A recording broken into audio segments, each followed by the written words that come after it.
Welcome to iDream media. So జనరల్గా మనకి ఏదైనా అలసటగా ఉన్నా, నీరసంగా ఉన్నా, లేదా నెయిల్స్ క్రాక్ వచ్చినా, జుట్టు ఊడిపోతూ ఉన్నా, ఇలా ఇలా ఉన్నప్పుడు ఏంటంటే విటమిన్ డెఫిషియన్సీ అని చెప్తూ ఉంటారు. సో ఏ విటమిన్ డెఫిషియన్సీ ఉంటే మనకి ఎలాంటి లక్షణాలు కనిపిస్తాయి? సో మనం జనరల్గా క్యాజువల్గా వేసుకునే మల్టీవిటమిన్ టాబ్లెట్స్ మనం డాక్టర్ ప్రిస్క్రైబ్ చేయకుండానే ఇవి వేసుకోవచ్చా? పూర్తి వివరాలు తెలుసుకుందాం. మనతో పాటు ఉన్నారు ప్రముఖ internal medicine specialist doctor Rajesh Chukkala garu. Doctor గారు నమస్తే అండి. నమస్తే. డాక్టర్ గారు, అంటే నీరసంగా ఉంది అన్నప్పుడు ఒక బి కాంప్లెక్స్ వేసుకోండి ఇలా చెప్తూ ఉంటారు కదా. ఇప్పుడు B12 డెఫిషియన్సీ ఉంది, ఈ లక్షణం కనిపిస్తుంది. డి విటమిన్ డెఫిషియన్సీ ఉంది, ఈ లక్షణం కనిపిస్తుంది అంటే ఆ లిస్ట్ ఎలా ఉందండి? సో మీరు అన్నట్టు వాస్తవానికి న్యూట్రిటివ్ ఎలిమెంట్స్ ఆర్ న్యూట్రిస్యూటికల్స్ అంటున్నారు ఈ మధ్య. ఇవి చాలా మటుకు అబ్నార్మల్గా కనబడుతున్నాయి. వాస్తవానికి మనము ఏవైతే రెగ్యులర్గా మేము క్లినికల్ ప్రాక్టీస్లో చూస్తామో thyroid disease, blood pressure, diabetes, ఇవన్నీ కూడా వీటితో ముడిపడినవి. చాలామందికి సర్ప్రైజింగ్ అనిపిస్తుంది, ఏంటి విటమిన్లు దీనికి ఏం సంబంధం అని. సో ఫర్ ఎగ్జాంపుల్ డయాబెటీస్ అనుకుందాం. డయాబెటీస్లో కోబాల్ట్, క్రోమియం ఈ రెండు డయాబెటీస్ని అదుపులో ఉంచుతాయి.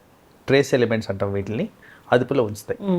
అలాగే బ్లడ్ ప్రెషర్, పొటాషియం అనేది చాలా వైటల్ రోల్ ప్లే చేస్తుంది. సోడియం అనేది బ్లడ్ ప్రెషర్ని పెంచుద్ది. సో వీటి మధ్యన బ్యాలెన్స్ ఉంటేనే బ్లడ్ ప్రెషర్ సమంగా మెయింటైన్ అవుతుంది. అందుకే ఉప్పు తింటే బీపీ పెరుగుద్ది, బనానా తింటే చెప్తూ ఉంటారు కదా, బనానాలో పొటాషియం ఉంటుందని. వాస్తవమేనా డాక్టర్ గారు అది?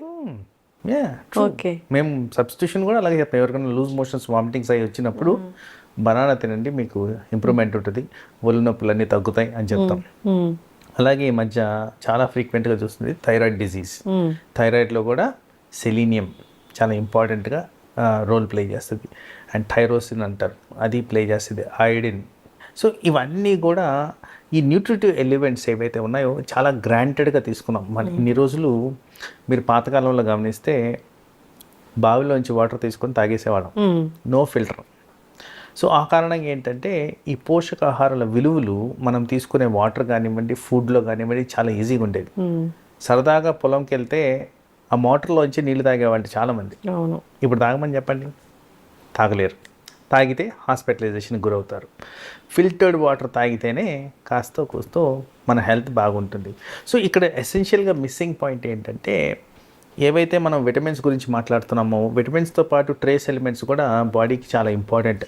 ఇవన్నీ కూడా చాలా జీవక్రియల్లో ఇంపార్టెంట్ రోల్ ప్లే చేస్తాయి. Enzymatic reactions, chemical mediation, energy production, insulin, thyroid, ఇవన్నీ మెయింటెనెన్స్లో ఇవి చాలా ఎసెన్షియల్గా మనకి మెయింటైన్ కావాలి. For example in the recent past కోవిడ్లో మనం చాలా నేర్చుకున్న వాటిల్లో విటమిన్ డి రోల్ చాలా ఎక్కువగా నేర్చుకున్నాం. విటమిన్ డి రోల్ ఏం గమనించారు? మన దగ్గరే కదా, ప్రపంచవ్యాప్తంగా స్టడీస్ చేసి గమనించింది ఏంటంటే, కోవిడ్లో విటమిన్ డి ఎవరికైతే బాగా ఉంటుందో, పుష్కలంగా ఉంటుందో వాళ్ళకి ఈ కోవిడ్ ఎఫెక్ట్ తక్కువగా ఉంది, రిక్వైర్మెంట్ ఆఫ్ హాస్పిటలైజేషన్ తక్కువగా ఉంది, ఐసీయూ అడ్మిషన్స్ తక్కువగా ఉన్నాయి, రికవరీ రేట్స్ బెటర్గా ఉన్నాయి. ఇవన్నీ కూడా గమనించారు. ప్రాపర్ స్టడీ చేసి వైటమిన్ డి ఇస్తే కోవిడ్ నుంచి త్వరగా రికవర్ అవుతున్నారని కూడా ఎస్టాబ్లిష్ చేశారు. అంటే ఇండైరెక్ట్గా ఏం చెప్తున్నారు? వైటమిన్ డి పుష్కలంగా ఉంటే ఇమ్యూనిటీ బెటర్గా ఉంటుంది. అసలు వైటమిన్ డి క్రూషియల్ రోల్ ఎక్కడుంది? బోన్స్, మజిల్స్, స్కెల్టల్ సిస్టమ్ మీద ఉంది. ఇది కాక వీటిలన్నిటిలో కూడా రోల్ ప్లే చేస్తుంది. వాస్తవానికి ప్రతి కణానికి సంబంధించి వైటమిన్ డికి ఇంపార్టెంట్ రోల్గా గమనిస్తున్నారు. సో ఫ్రీక్వెంట్గా క్లినికల్ ప్రాక్టీస్లో గమనించేది విటమిన్ డి డెఫిషియన్సీ. ఈ విటమిన్ డి డెఫిషియన్సీ ప్రజెంటేషన్ ఎట్లుంది? మీరు చెప్పినట్టు చాలా వీక్గా ఉండడం, ఎముకలు, కండరాలు నొప్పులకు గురవడం, చేత కాకపోవడం, ఊరికే ఇన్ఫెక్షన్స్ రావడం, అలసటగా అనిపించడం, హెయిర్ ఫాల్కి గురవడం, ఏదైనా ఇన్ఫెక్షన్ వస్తే ఈజీగా తగ్గకపోవడం, బోన్స్ ఈజీగా విరిగిపోవడం, మజిల్ పెయిన్స్ ఈజీగా రావడం, ఏదైనా స్పోర్ట్స్ ఆర్ గేమ్స్ యంగ్ పీపుల్లో ఆడదామన్నా చేత కాకపోవడం, ఇలాంటివన్నీ ఫ్రీక్వెంట్గా చూస్తున్నాం. సో ఈవెన్ ఒక 20-year-old పర్సన్ వచ్చినా కానీ ఇలాంటి ప్రజెంటేషన్ ఉంటే compulsory evaluation of vitamin D అనేది చేయాల్సిన పరిస్థితి. తర్వాత వైటమిన్ B12, దీనికి కూడా ప్రిడామినెంట్లీ సిగ్నిఫికెంట్ రోల్ కనిపిస్తుంది. ఎందుకంటే ఈ విటమిన్ విలువలు కూడా చాలా తక్కువగా ఉన్నాయి, ఏది మన ఆహారంలోంచి రావడానికి. వాస్తవానికి చాలామంది ప్రాక్టీస్లో అడుగుతారు, ఒక న్యాచురల్ సోర్స్ చెప్పండి, ఈ ట్యాబ్లెట్లు మేము వేసుకోమంటారు. అవును. అసలు మిమ్మల్ని నేను ఒక ప్రశ్న అడుగుతాను, మీకు తెలిసిన ఒక pure substance, any food substance మీరు చెప్పండి అని చెప్తే ఆన్సర్స్ లేవు. మిల్క్ లేదు, వాటర్ లేదు, గాలి లేదు, భూమి లేదు, ఎవ్రీథింగ్ ఈస్ పొల్యూటెడ్. సో ప్రతి దాంట్లో పొల్యూషన్ ఉన్నప్పుడు మీకు ఎక్కడి నుంచి సోర్స్ ఆఫ్ విటమిన్ అనేది వస్తుంది? ఇన్ జనరల్ చెప్పుకోవడానికి బాగుంటుంది, ఇదిగోండి ఇలాంటి నాన్ వెజ్ ఐటమ్స్ బాగా తింటే ఈ B12 వస్తుంది. బట్ నాన్ వెజ్ ఐటమ్స్ ఎక్కువగా తింటే వెంటనే నేనే చెప్తాను, మీ కొలెస్ట్రాల్ పెరుగుతుందండి, వద్దండి మీరు తినొద్దు అని చెప్తాను. సో ఈ విధంగా చూసుకుంటే ఆబ్వియస్గా మనకు అర్థమయ్యేది ఏంటంటే, న్యాచురల్ పద్ధతుల్లో కన్నా కంట్రోల్డ్ మెకానిజంతో ప్రాపర్గా విటమిన్స్ ఎవాల్యుయేట్ చేసుకొని, లెవెల్స్ అండర్స్టాండ్ చేసుకొని దాన్ని కరెక్ట్ చేసుకోవడం అనేది important. Either injection form, tablet form, ఎలా కావాలంటే అలా తీసుకోవడం అనేది ఇంపార్టెంట్. చాలా మందిలో ఈ మధ్యకాలంలో జీర్ణాశయానికి సంబంధించిన సమస్యలు వస్తాయి, పర్టికులర్గా గ్యాస్ ట్రబుల్ అంటారు. సో గ్యాస్ ట్రబుల్కి ఫ్రీక్వెంట్గా తీసుకుంటున్న ట్యాబ్లెట్స్ ఏవైతే ఉన్నాయో, ఓవర్ ద కౌంటర్ చాలా ఫ్రీక్వెంట్గా వాడేస్తుంటారు, ఇర్రెస్పెక్టివ్ ఆఫ్ ఎనీథింగ్. వాళ్ళల్లో ఈ అబ్జార్ప్షన్ కెపాసిటీ కోల్పోతున్నారు. ఎందుకు అంటే ఈ కెమికల్ మీడియేషన్ ఏదైతే జరుగుద్దో, యాసిడ్ సప్రెషన్ సబ్స్టెన్స్ తీసుకుంటారు వీళ్ళు, ఇది గ్యాస్ ట్రబుల్కి. యాసిడ్ ఎప్పుడైతే సప్రెస్ అయిపోద్దో absorption of certain vitamins and minerals సరిగ్గా ఉండదు. సో ఆ కారణంగా వీళ్ళకి డెఫిసిట్ అనేది ఆల్రెడీ ఉన్నది ఇంకా ఎక్కువగా కనబడుతూ ఉన్నది.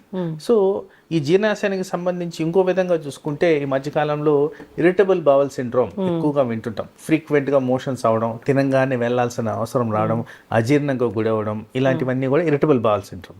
ఈ ఇరిటబుల్ బవల్లో కూడా సరిగ్గా అబ్జార్బ్ కాకపోవడం అనేది జరుగుతుంది. ఎందుకంటే అబ్జార్ప్షన్ లోపల ఇది వెళ్ళిపోతుంది బయటకి ఆ రియాక్షన్ వల్ల. సో వాళ్ళకు కూడా విటమిన్ లోపాలు, విటమిన్తో పాటు ఈ న్యూట్రిసిటికల్స్ లోపాలు కూడా కనపడుతున్నాయి. అయితే గట్ హెల్త్ ఎవరికీ లేదు, గట్ హెల్త్ ఎవరికి లేదని చాలా మటుకు సఫర్ అవుతున్నారు. దీనికి ప్రథమంగా తీసుకుంటే, ఇప్పుడు గట్ హెల్త్ గురించి ఒక చిన్న మాట మాట్లాడుకుంటే, మానసిక ఒత్తిడులు ఎక్కువగా ఉన్నాయి, దానివల్ల ఇరిటబుల్ బౌల్ పెరుగుతుంది. ఫుడ్ అడల్టరేషన్ ఎక్కువ ఉంది, ఫుడ్ అడల్టరేషన్ వల్ల మనకు రావాల్సిన ప్రాపర్ కంటెంట్ రావట్లేదు. సో ఎలా బాడీలోకి ఇలాంటివన్నీ వస్తాయి? సో ఆ కారణంగా ఏమవుతుంది, మనకి బాడీలో డెఫిషియన్సీస్ అనేవి చాలా క్లాసికల్గా కనబడుతున్నాయి.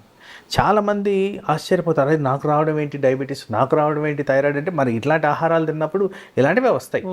సో మనం అందరం అనుకునేది ఏంటి, నేను షుగర్ ఎక్కువ తిన్నాను అందుకోసం వస్తుందండి. షుగర్ ఒక్కటే కాదండి, వేరే కారణాల వల్ల కూడా మనకి షుగర్ వ్యాధి, థైరాయిడ్ వ్యాధి, బీపీ ఇవన్నీ వస్తున్నాయి. సో అది మనం రియలైజ్ చేయాల్సిన అవసరం ఉంది, దాన్ని కరెక్ట్ చేయాల్సిన అవసరం కూడా తప్పనిసరిగా ఉంది. ఈ విధంగా మనం ప్రాపర్గా అనలిటికల్గా వాటిని ఎంత లెవెల్కి ఉన్నాయి, ఉండాల్సిన లెవెల్కి ఉన్నాయా లేవా. తర్వాత నేను ప్రాక్టీస్లో గమనించింది ఏంటంటే, మేము 6 నెలల క్రితం టెస్టులు చేయించుకున్నామండి, అన్నీ నార్మల్ ఉన్నాయి అంటారు. అన్నీ నార్మల్ ఏ లెవెల్కి ఉన్నాయి, మనకు కావాల్సిన లెవెల్కి ఉన్నాయా లేవా? ఎందుకంటే ఆ రేంజ్కి లోయర్ ఎండ్ ఉన్నా కానీ వీళ్ళు ఉన్నాయని అనుకుంటున్నారు, తప్పుగా అర్థం చేసుకుంటున్నారు. యాక్చువల్లీ అట్లీస్ట్ మిడ్ పాయింట్ కన్నా ఉండాలి. ఫర్ ఎగ్జాంపుల్ వైటమిన్ B12 తీసుకుందాం, అది 200 నుంచి 900 వరకు రేంజ్లో ఉండాలి. చాలామంది 200 రాగానే అమ్మ సరిపోయింది అనుకుంటున్నారు, కానీ 200 బాడీలీ నీడ్స్కి సరిపోవట్లేదు. అది కనీసం 500, 600 మెయింటైన్ అయితేనే దాని బాడీలీ నీడ్స్ మెయింటైన్ అయ్యే విధంగా ఉంటున్నాయి. B12 విటమిన్ చాలా మటుకు రక్త కణాల ఫార్మేషన్కి, హార్ట్కి సంబంధించిన వ్యాధులకి, నర్వస్ సిస్టమ్కి సంబంధించిన వ్యాధులకి, కండరాలకు సంబంధించిన వ్యాధులకి, ఇలా వివిధ రకాలుగా రోల్స్ ప్లే చేస్తాయి. కాబట్టి అది ఈ క్రూషియల్ విటమిన్ కింద తయారవుతుంది. సో అందుకోసం ఆ డెఫిషియన్సీ రాగానే ఏదో ఒక బాడీలీ డిఫరెన్సెస్ కనపడి మా దగ్గరికి రావడం జరుగుతుంది, మేము అనలైజ్ చేయడం జరుగుతుంది. వాస్తవానికి అన్ఫార్చునేట్ థింగ్ ఏంటంటే, వీళ్ళు 6 months 1 year బ్యాక్ టెస్టులు చేసుకో ఉంటారు, కానీ అది ఎవరికి చూపెట్టరు, లోపల పెట్టేసుకుంటారు. దాని కారణంగా అది డిలేడ్ ప్రెజెంటేషన్, సో దాని కరెక్షన్ కూడా డిలే అనేది జరుగుతుంది. సో దీన్ని ఈజీగా కరెక్ట్ చేసుకునే పద్ధతులు ఏంటంటే, ప్రాపర్గా డాక్టర్ దగ్గరికి వెళ్ళి కరెక్టివ్ మెజర్స్ తీసుకొని దాన్ని ఫాలో అప్ చేసుకుంటే, ఇక్కడ ఒక ప్రాక్టికల్ పాయింట్ కూడా చెప్పాలి. 3 నెలలు చెప్పారండి, 3 నెలలు వేసుకున్నాం అయిపోయింది అనుకుంటారు. ఫుడ్లోంచి రావాల్సింది 3 నెలల తర్వాత ఎక్కడి నుంచి వస్తుంది? అది రానందుకు మీరు సబ్స్టిట్యూషన్ వేసుకున్నారు, అది కంటిన్యూ చేయకపోతే మళ్ళీ డెఫిషియన్సీ వస్తుంది. సో ఈ విధంగా ప్రాపర్గా ఆలోచించి ప్రాపర్గా దాన్ని మెయింటైన్ చేస్తే ఇట్లాంటి ఐటమ్స్ మనకి డెఫిషియన్సీ రాకుండా, హెల్త్లో ప్రాబ్లమ్స్ రాకుండా మనం కాపాడుకోవచ్చు. డి విటమిన్ డెఫిషియన్సీ అనేది మనం చాలా మందిలో చూస్తున్నాం డాక్టర్ గారు. ఎవరికి టెస్ట్ చేయించినా కానీ డి విటమిన్ డెఫిషియన్సీ అయితే ఉంటుంది. దానికోసము ట్యాబ్లెట్స్ మంచివా, ఇంజెక్షన్స్ మంచివా, లేదంటే లిక్విడ్ లాగా వస్తుందా, అది మంచిదా, ఏది మంచిది అసలు తీసుకోవాలంటే? దీని ముందు ఒక చిన్న థింగ్ చెప్తాను నేను. చాలామంది అంటారు మేము పొద్దున్నే సాయంత్రం వరకు పొలంలో పనిచేస్తున్నాం, ఎండలో తిరుగుతున్నాం, మాకెందుకు వస్తుందండి అంటున్నారు. ఇక్కడ కొద్దిగా సైంటిఫిక్ అనాలిసిస్ గురించి మాట్లాడితే ozone effect, green house effect ఇవన్నీ ఏంటంటే పొల్యూషన్ కారణంగా అట్మాస్ఫియర్లో వస్తున్న చేంజెస్. వాస్తవానికి సూర్యరశ్మిలోంచి రావాల్సింది ultra B violet rays. Ultra B violet rays మనకి వైటమిన్ డి ప్రొడక్షన్కి పనికొచ్చే రేస్. అవి రావట్లేదని సైంటిఫిక్ డేటా అనాలిసిస్. అది రానప్పుడు మీకు వైటమిన్ డి తయారవుతుంది, మీరు ఎంతైనా ఎండలోకి ఎక్స్పోజ్ అవ్వండి, రాదు. So that is the first thing. రెండోది ఏంటంటే మీరు అన్నట్టు a form of vitamin D correct. ఇప్పుడు నేను మీతో అన్నాను జీర్ణాశయ సమస్యలు ఉన్నాయండి, చాలా ఫ్రీక్వెంట్గా చూస్తున్నాము, గ్యాస్ట్రిక్ ట్రబుల్ ఉందంటే వీళ్ళల్లో ఇప్పుడు నేను ట్యాబ్లెట్ ఫామ్ ఇస్తే వాళ్ళకి లెవెల్స్ రీచ్ కావు, ఇంజెక్షన్ ఫామ్ అయితేనే బెటర్గా రీచ్ అవుతాయి. సో పర్సన్స్ కండిషన్స్, వాళ్ళకు అసోసియేటెడ్ మెడిసిన్స్ ఇవన్నీ బట్టి డాక్టర్ ద్వారా దాని డెసిషన్ తీసుకోవడం అనేది ఇంపార్టెంట్. చాలామందిలో నేను గమనించింది ట్యాబ్లెట్లు వాడుతున్నా కానీ లెవెల్స్ పెరగకుండా ఉన్నాయి. దానికి కారణాలు ఏంటి? ఇట్లా గ్యాస్ ట్రబుల్ ఉండి ఆ ప్యాన్ ట్యాబ్లెట్లో, గ్యాస్ట్రిక్ ట్యాబ్లెట్లో వాడినందుకు ప్రాబ్లం రావడం గమనిస్తున్నాను. సో అందుకోసం మీరు డాక్టర్ని సంప్రదించి మీకు ఏది కరెక్ట్ పద్ధతిలో ఇది చేస్తే కరెక్ట్ అనేది, ఎంత దూరం చేయాలి, ఎంత క్వాంటిటీలో చేయాలి, ఎన్ని రోజులు చేయాలి అనేది డాక్టర్ ద్వారా నిర్ణయించడం అనేది ఇంపార్టెంట్.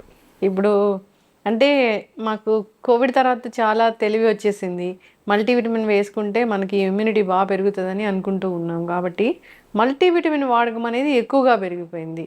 సో ఇప్పుడు విటమిన్సే కదా డాక్టర్ గారు, డాక్టర్ ప్రిస్క్రైబ్ చేయకుండా తీసుకుంటే ఏమవుతుంది? సో మీరు అన్నట్టు yes, it's a welcome sign. చాలా బాగా అండర్స్టాండింగ్కి వచ్చారు, హెల్త్ కాన్సెప్ట్స్ మీద అవేర్నెస్ అనేది పెరిగింది ఆఫ్టర్ కోవిడ్. ప్రజల్లో కూడా ఎలా హెల్తీ హ్యాబిట్స్ మెయింటైన్ చేయాలి, ఎలా వాకింగ్ చేయాలి, ఏం చేయాలి అనేది ఒక ఐడియా వచ్చింది. That is a very good thing. అయితే ఈ ఓవర్ ద కౌంటర్ వాడేటప్పుడు ఇష్టం వచ్చినట్టు వాడిన దానివల్ల సైడ్ ఎఫెక్ట్స్ కూడా మనం గ్రహించాల్సిన అవసరం ఉంది. తరచుగా గమనిస్తుండేది ఏంటంటే over dosage of vitamins. Over dosage వల్ల కూడా మనకి ప్రాబ్లమ్స్ వచ్చేదానికి ఆస్కారం ఉంది. ఫర్ ఎగ్జాంపుల్ వైటమిన్ ఏ ఎక్కువగా ఉంటే బ్రెయిన్ మీద కొన్ని ఎఫెక్ట్స్ చూపిస్తుంది. అలాగే వైటమిన్ డి ఎక్కువగా ఉంటే మస్క్యులోస్కెలిటల్ అంటే కండరాలకు భాగానికి, ఎముకలకు భాగానికి సంబంధించి కొన్ని ప్రాబ్లమ్స్ వస్తాయి. ఏం ప్రాబ్లమ్స్ వస్తాయి? నొప్పులు, విపరీతమైన కాన్స్టిపేషను, లేకపోతే చేతకాకపోవడం, ఫెటిగ్నెస్, ఇలాంటివన్నీ వస్తాయి. రాల్డ్ ఫార్మేషన్, చాలా చాలా రకాలుగా ఓవర్ డోసేజ్ వల్ల ప్రెసెంట్ అయ్యేదానికి ఆస్కారం ఉంది. సో అందుకోసమే అబ్నార్మల్గా వైటమిన్ ఇంటేక్ కన్నా, ఫర్ ఎగ్జాంపుల్ మీరు అన్నారు మల్టీ వైటమిన్ వేసుకోవడంలో ప్రాబ్లం ఏంటి అని. ఎస్, తీసుకోండి, కానీ అది ఎప్పుడు తీసుకోవాలంటే short duration of period. Suppose flu జ్వరాలు వస్తున్నాయి, ఫ్లూ జ్వరాల్లో బాడీ ఇమ్యూనిటీ ప్రాపర్గా మెయింటైన్ అయితే మంచిది.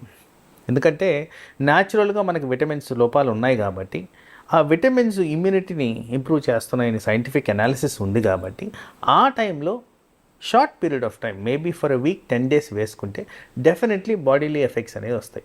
అదే లాంగ్ స్టాండింగ్గా మీరు వాడుతున్నారు అనుకోండి, దాని కారణంగా అవయాల మీద, పర్టికులర్గా లివర్, కిడ్నీ మీద ఎఫెక్ట్స్ జరిగేదానికి ఆస్కారం ఉంది. ఎందుకంటే టాక్సిక్ లెవెల్స్ ఏవైనా వెళ్ళి ఎఫెక్ట్ అయినప్పుడు ప్రథమంగా ఎఫెక్ట్ అయ్యేవి ఈ లివరు, కిడ్నీ.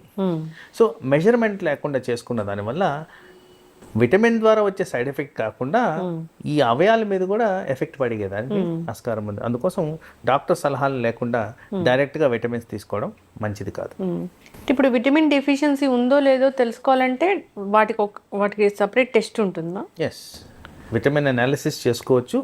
పర్టికులర్గా మీరు చెప్పే ప్రాబ్లమ్స్ బట్టి ఏ విటమిన్ పర్టికులర్గా మనం చూసుకోవాలి అనే దాన్ని బట్టి. విటమిన్ అనాలిసిస్ అనేది ఒక టెస్టా డాక్టర్ గారు? ఎస్, ఎవరైనా చేసుకోవచ్చు. ఎవరైనా చేసుకోవచ్చు. ఓకే, ఎస్, చక్కగా చెప్పారు డాక్టర్ గారు.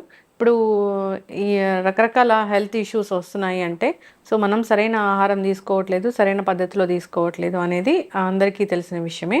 అంటే డాక్టర్ ప్రిస్క్రైబ్ చేసినప్పుడు ఖచ్చితంగా వాటిని తీసుకోవాలి. న్యాచురల్ సోర్స్ కోసం చూసుకుంటే అది మనకి సఫిషియెంట్గా వచ్చేదానికి చాలా టైం అనేది పడుతుంది. సో ఈ లోపల జరిగే డ్యామేజ్ అంతా జరిగిపోతుంది. చాలామంది చెప్తూ ఉంటారు మీరు అన్నట్లుగానే మేము ఎండలోకి వెళ్తున్నాము, ఎక్స్పోజ్ అవుతున్నాము, మాకెందుకు డి విటమిన్ డెఫిషియన్సీ ఉంటుందని టెస్ట్ చేస్తే అందరికీ డి విటమిన్ డెఫిషియన్సీ ఉంది. బికాస్ ఆఫ్ మీరు చెప్పిన చాలా కారణాలే దానికి సరైనవి. అయితే డాక్టర్ గారు, డాక్టర్ చెప్పిన విధంగా అందరూ ఇలాంటివి తీసుకొని హెల్తీగా ఉండాలని కోరుకుందాం. విటమిన్ అనాలిసిస్ అనేది ఒక టెస్ట్ ఉంది, ఆ టెస్ట్ కూడా చేయించుకోవాలని కోరుకుందాం. విటమిన్ టెస్టులు చేయించుకుంటే కానీ అసలు బయటపడుతుంది అసలు ఏమేమి ఉన్నాయని. కరెక్ట్, అబ్జార్ప్షన్ అనేది లేదు ఫస్ట్ పొట్టలో మనకి. అబ్సల్యూట్లీ. గట్ హెల్త్ అనేది పాడైపోయింది, ఎక్కడా కూడా మంచి అబ్జార్ప్షన్ అనేది లేకపోవడం వల్ల అనారోగ్య సమస్యలు అనేవి వస్తూ ఉన్నాయి. చక్కటి ఇన్ఫర్మేషన్ అండి, ధన్యవాదాలు. నమస్తే.